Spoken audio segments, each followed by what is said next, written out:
नमस्ते बच्चों। उम्मीद करती हूँ कि आप स्वस्थ और सुरक्षित होंगे।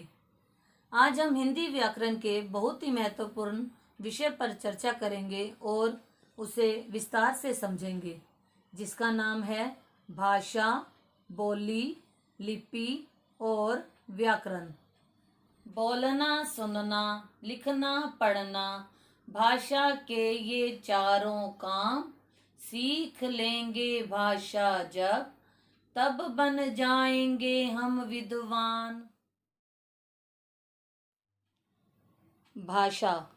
भाषा शब्द संस्कृत की भाष धातु से मिलकर बना है, जिसका अर्थ है बोलना।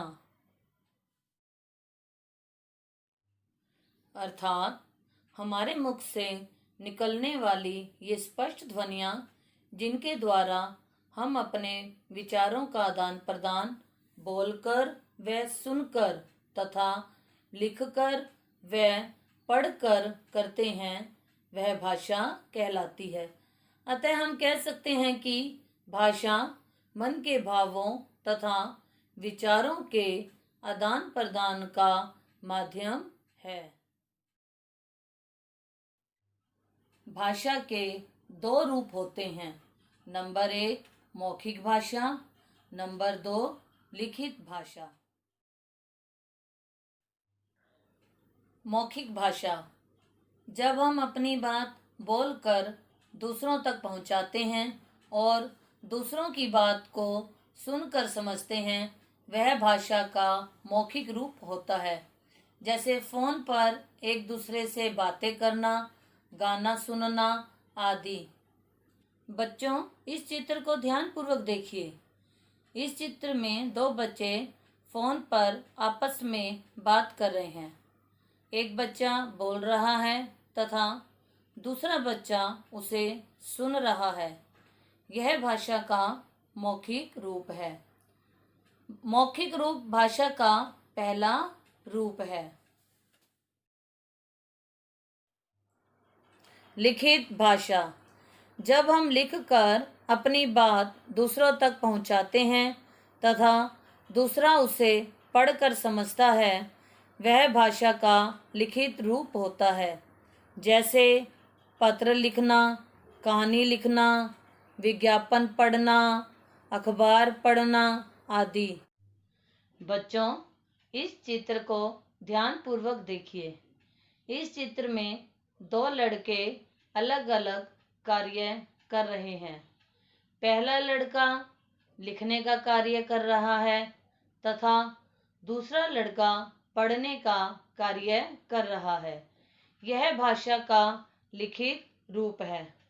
लिखित रूप भाषा का दूसरा रूप है। भाषा के कौशल। बोलना, सुनना, लिखना और पढ़ना, इन चारों को हम भाषा के कौशल कहते हैं। इनका प्रयोग भाषा के दोनों रूपों में होता है। बोली। बोली भाषा का वह रूप है जिसका प्रयोग किसी विशेष जगह या स्थान पर ही किया जाता है। जिस बोली का संबंध जिस स्थान से होता है, वह वहीं तक सीमित होती है। बोली का प्रयोग सिर्फ बोलचाल के लिए किया जाता है।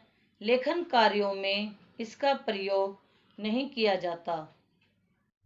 जैसे उत्तर प्रदेश के क्षेत्र बुंदेलखंड में बोली जाने वाली बोली बुंदेलखंडी है। इसके अलावा भोजपुरी, मैथिली, छत्तीसगढ़ी तथा राजस्थानी बोलियां अपने अपने क्षेत्रों में बोली जाती हैं।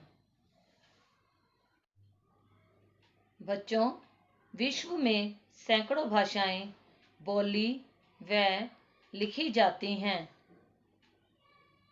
जैसे भारत में हिंदी, स्पेन में स्पेनिश, रूस में रूसी, जापान में जापानी, चीन में चीनी, इंग्लैंड में अंग्रेजी तथा अरब देशों में अरबी भाषा बोली जाती है।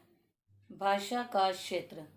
हमारे देश के अलग अलग राज्यों में अलग अलग भाषाएं बोली व समझी जाती हैं तथा उन्हें अलग अलग प्रकार से लिखा जाता है। जैसे गुजरात में गुजराती, असम असमिया, बंगाल बंगाली, पंजाब पंजाबी, महाराष्ट्र मराठी तथा आंध्र प्रदेश तेलुगु आदि। बच्चों, आज विश्व की सबसे अधिक बोली जाने वाली भाषाओं में हिंदी का दूसरा स्थान है। 14 सितंबर 1949 में भारत सरकार ने इसे राजभाषा के रूप में स्वीकार किया था। कर ले। भारत की राष्ट्रभाषा हिंदी है और अंतर्राष्ट्रीय भाषा अंग्रेजी है। लिपि। भाषा बोलते समय जो ध्वनियाँ हमारे मुख से निकलती हैं, उन ध्वनियों को लिखने के लिए कुछ चिन्ह होते हैं। यही चिन्ह लिपि कहलाते हैं, अर्थात भाषा के लिखने के ढंग को लिपि कहते हैं। प्रत्येक भाषा की अपनी लिपि होती है। जैसे हिंदी देवनागरी लिपि में लिखी जाती है, संस्कृत देवनागरी लिपि में लिखी जाती है, गुजराती भी देवनागरी लिपि में लिखी जाती है, उर्दू फारसी लिपि में लिखी जाती है, अंग्रेजी रोमन लिपि में लिखी जाती है, फ्रेंच रोमन लिपि में लिखी जाती है तथा पंजाबी गुरुमुखी लिपि में लिखी जाती है। व्याकरण। किसी भी भाषा को शुद्ध रूप में बोलने, पढ़ने व लिखने के लिए व्याकरण की जरूरत होती है। अतः हम कह सकते हैं कि व्याकरण वह शास्त्र है जिसके द्वारा हम किसी भाषा को शुद्ध रूप से बोलना, लिखना तथा पढ़ना सीखते हैं। व्याकरण का ज्ञान क्यों आवश्यक है? बच्चों, ध्यान दीजिए। सुधा खाना खाता है, यह वाक्य शुद्ध है या अशुद्ध? यह हमें कैसे पता चलेगा? कौन बताएगा? इसकी जानकारी हमें व्याकरण से ही मिलेगी।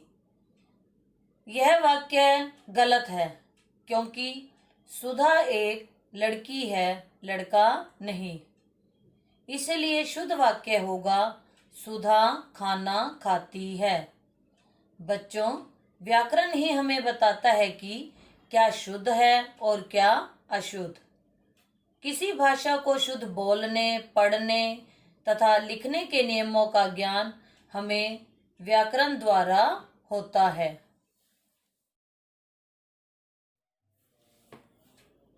बच्चों, आओ पाठ दोहराएं। मन के भावों तथा विचारों को प्रकट करने का साधन ही भाषा है। भाषा के दो रूप होते हैं, मौखिक और लिखित। बोलना और सुनना मौखिक भाषा के अंतर्गत आते हैं। लिखना तथा पढ़ना लिखित भाषा के अंतर्गत आते हैं। किसी विशेष स्थान या जगह में बोली जाने वाली भाषा को बोली कहते हैं। 14 सितंबर 1949 को भारत की राष्ट्रभाषा के रूप में हिंदी को मान्यता मिली थी। भाषा को लिखते समय जिन चिन्हों का प्रयोग करते हैं उसे लिपि कहते हैं। व्याकरण भाषा के शुद्ध रूप का ज्ञान कराता है। हिंदी, उर्दू, बांग्ला, मलयालम प्यार का भाव जगाए भाषा, मौखिक कभी लिखित हो जाए, मन की बात बताए भाषा। धन्यवाद।